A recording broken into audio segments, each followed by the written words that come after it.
আল্লাহ পাক মৃত্যুর সময় আযাব থেকে দান করার বিনিময়ে মানুষকে আল্লাহ পাক কুদরতি ভাবে হেফাজত করেন। আগে হাবনে মৌত সে कोई बशर नहीं, अगहब ने मौत से कोई बशर नहीं, दामन हो पोस्तो बल्कि খবর নেই। সব প্রস্তুত আছে আমার আপনার জন্য, বলকে খবর নেই, কিন্তু আমাদের কোনো খবর নেই। আঘাব নে মৌত সে কোই বসার নেই, মৌতের চাইতে সুনিশ্চিত ঘোষণার একটাও নেই। মৌত হবেই হবে। ইদা যা আজালহুম লা ইস্তাখিরুনা সাআতাও ওয়া লা ইস্তাকদিমুন, মৃত্যুবরণ করতে হবে। এর চাইতে সঠিক কথা, এর চাইতে সুনিশ্চিত কথা আর একটাও নেই। দামান হো পরস্তু বলকে খবর নেই। আমার আপনাকে শেষ বিদায় জানানোর সব কিছুই আঞ্জাম ব্যবস্থা হয়ে আছে, কিন্তু আমার আপনার খবর নেই। এজন্য আমার মা বোনদের বলবো, ওই কবরের বাড়িতে সুখে শান্তিতে থাকার জন্য আপনি আল্লাহর ঘর মসজিদে দান করে যান।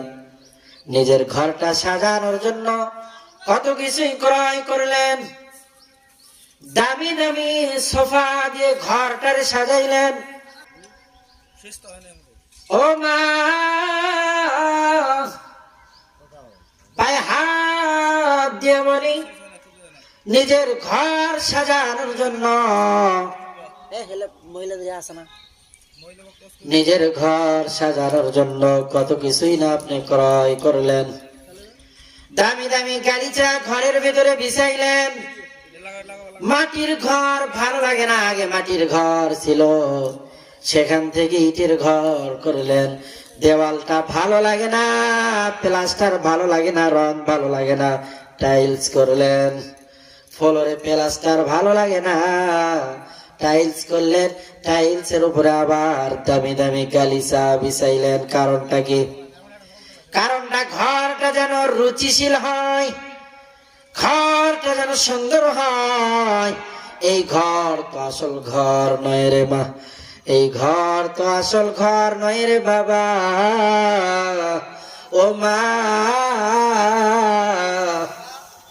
ছোট্টবেলা থেকে বাবার বাড়িতে থাকলেন, প্রাপ্ত বয়স্ক হওয়ার পরে বাবাই বিয়ে দিয়ে দিল, বাবা বিবাহের ফয়সালা করলো। বাবার বাড়িতে থেকে স্বামীর বাড়িতে চলে আসলেন। যেদিন স্বামীর বাড়িতে আসলেন, সবাই কি আনন্দ, পরনে বেনারসি শাড়ি, কত দামি দামি পোশাক পরিধান করিয়া শ্বশুর বাড়িতে আসলেন রে মা। সবাই খুশি। আবার এই ঘরে আপনি লাল বেনারসি পরে ঢুকলেন। দুনিয়াতে থাকার সময় শেষ হয়ে যাবে, খালি ঘরে ঢুকলেন, ঘরটারে কোনো কিছুই দেই না সাজাইলেন। আবার দুনিয়ার থেকে বিদায় নিতে হবে। যে ঘরে এতদিন থাকলেন, প্রাণের সন্তান গুলো ডাক দিয়ে বলবে, রে আমার ছোট্ট সন্তান তার দাদারে দেখে বড় ভয় পায়, আমার ছোট্ট সন্তান তার দাদির লাশ দেখে বড় ভয় পায়। আমার মা বাবার এই ঘর থেকে বাহির করিয়া ঘরের বাহিরে রাখো। সংসার সংসার করিয়া সব শেষ করে দিলেন। প্রাণ পাখিটা পিঞ্জর থেকে আলাদা হয়ে যাওয়ার সঙ্গে সঙ্গে আপনাকে ওই ঘর থেকে বের করবে। শরীর থেকে রং বেরঙের কাপড়গুলো খুলে খুলে লাল কাপড় পরে ঘরে ঢুকছিলেন। ওই লাল কাপড়টার শরীর থেকে খুলিয়া সাদা পাঁচখান পাতলা কাপড়ের প্যাকেট বানাইবে। কিয়ামত পর্যন্ত যেই ঘরে থাকতে হবে ওই ঘরের নাম কবর। ওই ঘরটা সাজানোর জন্য আমি আপনি কি করলাম? ঘর সাজানোর জন্য আমি আপনি কি করলাম? দুনিয়ার ঘর সাজানোর জন্য কত কিছুই না করলাম। মৌত কাসিন কুল্লু নাসিন শারিব,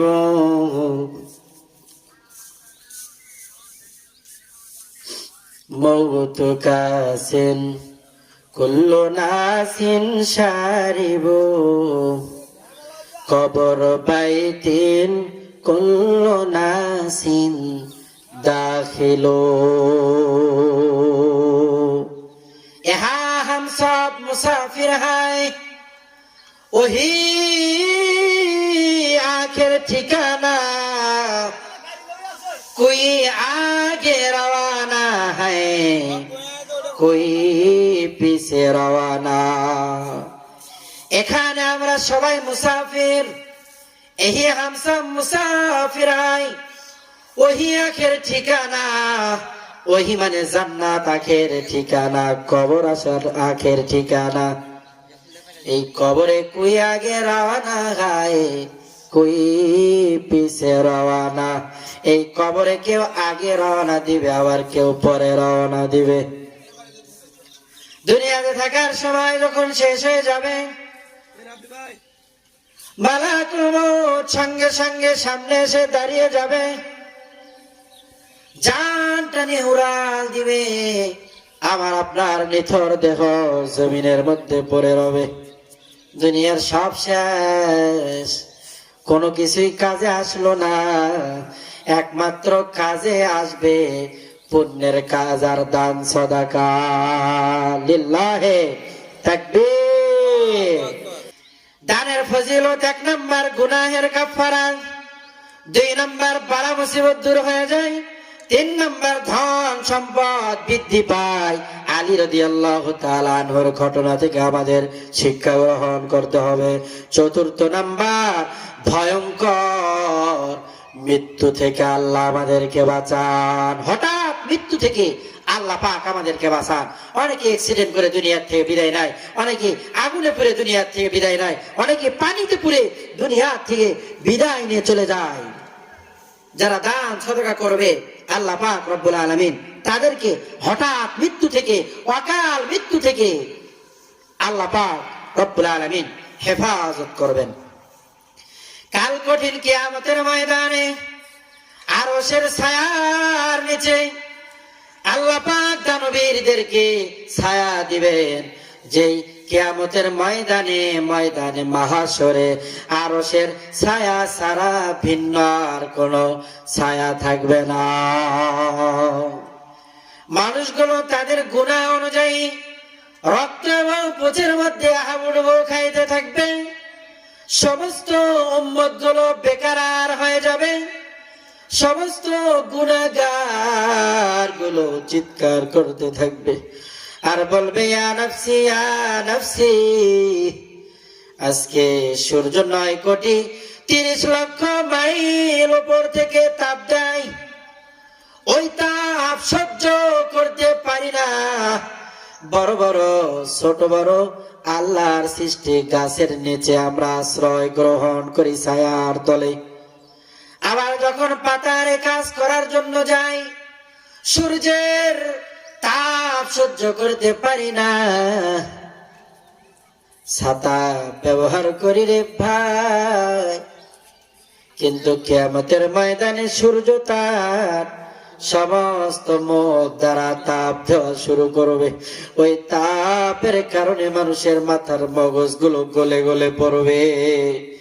আল্লাহর হাবিবের সাহাবী, মদিনার মধ্যে সবচেয়ে গরিব সাহাবীর নাম বেলাল। যেই বেলালের পরিধান করার মতো পোশাক নাই, বেলাল রাদিয়াল্লাহু তাআলা আনহু লজ্জাস্থান ঢাকার মতো ছোট্ট একটি পোশাক। আল্লাহর হাবিব বললেন, আফিক ইয়া বেলাল, ও বেলাল, আল্লাহর রাস্তায় দান করো। বেলাল রাদিয়াল্লাহু তাআলা আনহু চিন্তায় পড়ে গেলেন, আমি এই মদিনার মধ্যে এমন একজন মানুষ যে সকালবেলা খাইলে দুপুরে কি খেয়ে খাবো এই চিন্তায় বেলাল রাদিয়াল্লাহু তাআলা আনহু টেনশনে পড়ে যেতেন। দুপুরে খাইলে রাতের খাবার বেলালের কাছে নাই, বেলালের শরীরে পরিধান করার মতো কাপড়ও নাই। এই বেলালকে আল্লাহর হাবিব বললেন, বেলাল, আফিক ইয়া বেলাল, আল্লাহর রাস্তায় ব্যয় করো। বেলাল রাদিয়াল্লাহু তাআলা আনহুর কাছে যে পোশাকটা ছিল আল্লাহর হাবিব রে দান করে দেওয়ার ঘোষণা করে দিলেন। কিছু নেই, একটি মাত্র পোশাক, তাও দান করে দেওয়ার ঘোষণা করলেন। আল্লাহর হাবিব বললেন, বেলাল, আনফিক ইয়া বেলাল, তুমি আল্লাহ পাককে দাও, আল্লাহ পাকও তোমাকে দিবে। এজন্য আসো আমরা আল্লাহ পাককে দেই, আল্লাহ পাক আমাকে আপনাকে দিয়ে দিবে। এ দুনিয়ায় রব না চিরকাল, একদিন ভাবে রে বাজার, পান পাখি উড়ে যাবে পিঞ্জর ছেড়ে, ধরা দমে সবই রবে, তুমি যাবে চলে। যার ঘরে একটি মেয়ে তার একটি জান্নাত, যার ঘরে দুইটি মেয়ে তার দুইটি জান্নাত। অলরেডি আমাদের অনেকের ঘরেই আল্লাহ পাক জান্নাত দিয়েছেন, জিন্দা জান্নাত, যে জান্নাত গুলো দেখা যায়। মেয়ে হইলে মন খারাপ করা যাবে না। জাহিলিয়াতের যুগে মেয়ে সন্তান জন্মগ্রহণ করলে বাবা শরম লজ্জায় মানুষের সামনে মুখই দেখাইতে পারতো না, জিন্দা দাফন দিয়ে দিত মেয়েদেরকে। ও মা, আপনাদের সম্মান বাড়িয়ে দিলেন একজন, তার নাম হলো মুহাম্মাদুর রাসূলুল্লাহ। যাদের ঘরে আল্লাহ পাক মেয়ে দিয়েছেন, আলহামদুলিল্লাহ, এ শুকর রাখার জায়গা নেই যে আল্লাহ পাক আমাদেরকে জান্নাত দান করেছেন। প্রশংসা সবই কেবল তোমারই, রব্বুল আলামিন, দয়ালো মেহেরবান, করুণায় অফুরান, আর কেহ নয় তুমি মালিক, শেষ বিচারের দিন, শেষ বিচারের দিন। আল্লাহ পাকের প্রশংসা করে শেষ করা যাবে না। কোন ব্যক্তি যদি সাগরের সমস্ত পানিগুলোরে কালি বানায়, সমস্ত গাছগুলোরে কলম বানায়, সমস্ত পাতাগুলোরে খাতা বানায়, লিখতে লিখতে সব শেষ হয়ে যাবে, আল্লাহ পাকের প্রশংসা লিখে শেষ করা যাবে না। কথা গণ ঠিক কিনা? সাগরের জলকে কালি করে, গাছের পাতাকে খাতা করে, তোমার মহিমা লেখা শেষ হবে না, যদিও লেখি প্রভু জীবন ভরে। আল্লাহ পাকের হাবিবের কারণে আমার মা বোনদের দাম বাড়িয়ে গেলেন। আল্লাহ পাকের রসুলের মহব্বতে আল্লাহর ঘর মসজিদের জন্য আল্লাহ পাক বলেছেন, কেউ যদি আমাকে পাইতে চাও তাহলে আমার হাবিবের ইত্তেবা অনুসরণ করো। আল্লাহ পাকের হাবিবের ইত্তেবা অনুসরণ করে আল্লাহর ঘর মসজিদের জন্য আমরা যে যা পারি দান করি। মহিলাদের সবচেয়ে বেশি খুশি হওয়ার কথা নবীর জন্মে, কারণ ওই জাহিলিয়াতের যুগে মহিলাদের কোনো দাম ছিল না, মূল্য ছিল না। আল্লাহর হাবিব এসে ওই মূল্যহীন মহিলার পায়ের নিচে আল্লাহ পাকের সবচাইতে উত্তম জিনিস জান্নাত রেখে দিলেন। যা সামনে পড়ে আছে সোনা, কানা চোখে দেখে না, মাটি ভেবে লাথি মারে কোলে তুলে নেয় না, কানার ভাগ্যে ধন মেলে না ভাই। এই মহিলাদেরকে, এই মাদেরকে হাদিসের ভেতরে সোনা বলে আখ্যায়িত করেছেন। মার পায়ের নিচে সন্তানের বেহেশত। রসুলের কারণে মা আপনার দাম, আমার পয়গম্বরের কারণে। যেদিন আমার রসুল দুনিয়াতে আসলেন সবাই বড় খুশি, ফেরেশতারাও খুশি, সমস্ত সৃষ্টিগুলো খুশি। ত্রিভুবনে প্রিয় মোহাম্মদ এলো রে দুনিয়ায় রে, সাগর আকাশ বাতাস দেখবি যদি আয় রে, সাগর আকাশ বাতাস দেখবি যদি আয়। দেখ আমেনা মায়ের কোলে দোলে শিশু ইসলাম দোলে, কচি মুখে শাহাদাতের বাণী শেষ নাই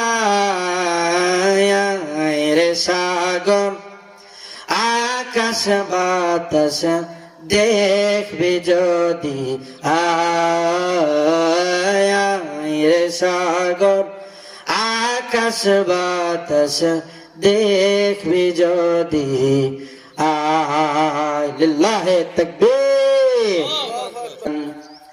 খানাই কাবা যাওয়ার জন্য আমাদের মন চাই কিনা? মনটা যদি হয়তো প্রবল হাওয়া, হয়তো যদি শুভ্র কবুতর মেঘের ডানায় পাঠিয়ে দিতাম, পাখির ডানায় উড়িয়ে দিতাম, মদিনার পথে যেথায় আমার প্রিয় নবী ঘুমায় নিরন্তর, যেথায় আমার প্রিয় নবী ঘুমায় নিরন্তর। মেঘময়ূরী পশ্চিমেতে যেও আমার সালাম নবীর দেশে দিও, রওজা জিয়ারতের আশায়, রওজা জিয়ারতের আশায় পিয়া সে অন্তর,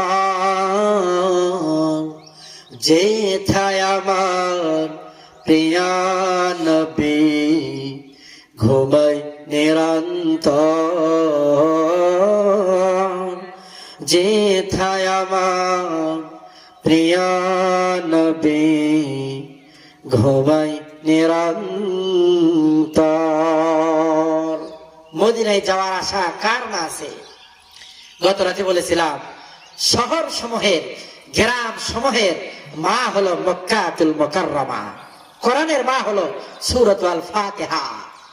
সূরা ফাতিহা কোরআনুল কারীমের শ্রেষ্ঠ সূরা। যেদিন আল্লাহ পাক রব্বুল আলামিন সূরাতুল ফাতিহা নাযিল করলেন, শয়তান 5 দিন কান্না করেছে। নাম কি? ইয়ামিন। কত? 20 টাকা। আল্লাহ ইয়ামিন 20 টাকা আল্লাহ দান কবুল করেন। লিল্লাহি তাকবীর। জানে বলে বরকত দিয়ে দেন আল্লাহ, আপনি হায়াত বাড়িয়ে দেন, জেহেন জাকাত বাড়িয়ে দেন। শয়তান মোট 5 দিন কান্না করেছে। এর মধ্যে যেদিন আমার হাবিব জনাবে মুহাম্মদুর রাসূলুল্লাহ দুনিয়ায় আসলেন, সেই দিন শয়তান কান্না করেছে।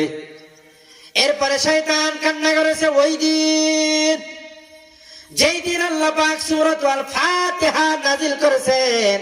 এইবার শয়তান কান্না করেছে ওই দিন, যেদিন আল্লাহ পাক শয়তানকে শয়তান বলে ঘোষণা করেছেন, আবার কান্না করেছেন ওই দিন যেদিন আল্লাহ পাক রব্বুল আলামিন শয়তানকে জান্নাত থেকে ঘাড় ধরে বের করে দিয়েছেন। আবার কান্না করেছে ওই দিন যেই দিন আল্লাহ পাক সূরাত আলে ইমরানের 135 নং আয়াতে কারিমা নাজিল করেছে। মক্কা মদিনাতে যাওয়ার মন কারণ আছে, কারণ গ্রাম সমূহের মা হলো মক্কাতুল মুকাররমা। যাইতে চাই মদিনায়, কিন্তু টাকা পয়সা আমাদের কাছে নাই। মনে চাই আল্লাহর হাবিবের রওজার কিনারায় দাঁড়িয়ে সালাম জানাই। আল্লাহর হাবিব বলেন, যেই ব্যক্তি আমার রওজার কিনারায় দাঁড়িয়ে সালাম প্রদান করলো, আমি রসুলের জন্য, আমি রসুল তার জন্য জান্নাতে যাওয়ার সুপারিশ করা ওয়াজিব হয়ে গেল। ওই কাবা চত্বরের এমন দাম, কোন ব্যক্তি যদি একবার কাবা চত্বরে গিয়ে সুবহানাল্লাহ বলে 1 লক্ষ বার বলার সব, একবার আলহামদুলিল্লাহ বলে 1 লক্ষ বার আলহামদুলিল্লাহ বলার সব, একবার তওয়াফ করলে 1 লক্ষ বার তওয়াফ করার সব, 1 রাকাত নামাজ আদায় করলে আল্লাহ পাক রব্বুল আলামিন 1 লক্ষ রাকাত নামাজে সব দান করেন। সুবহানাল্লাহ বলি। আবার ওই মদিনার মসজিদের এমন দাম, 1 রাকাত নামাজ আদায় করলে আল্লাহ পাক 50,000 রাকাত নামাজের সওয়াব দান করেন। জুমার মসজিদে নামাজ আদায় করলে আল্লাহ পাক 1 রাকাতে 500 রাকাতের সওয়াব দান করেন। 5 ওয়াক্ত পাঞ্জেখানা মসজিদে নামাজ কোন ব্যক্তি আদায় করলে তার আমলনামার মধ্যে আল্লাহ পাক 25 থেকে 27 গুণের সওয়াব দান করেন। আর যে ব্যক্তি বাড়িতে নামাজ আদায় করে তার আমলনামায় 1 রাকাতেরই সওয়াব দেওয়া হয়। আমার নবী কেমন মায়ার নবী, যেই নবীর জন্য আল্লাহ পাক মসজিদটা পুরা দুনিয়াকে মসজিদ বানিয়েছেন। আমার ভাইরা, আমার মা বোনেরা, বেশি বেশি আল্লাহর ঘর মসজিদের জন্য দান করি।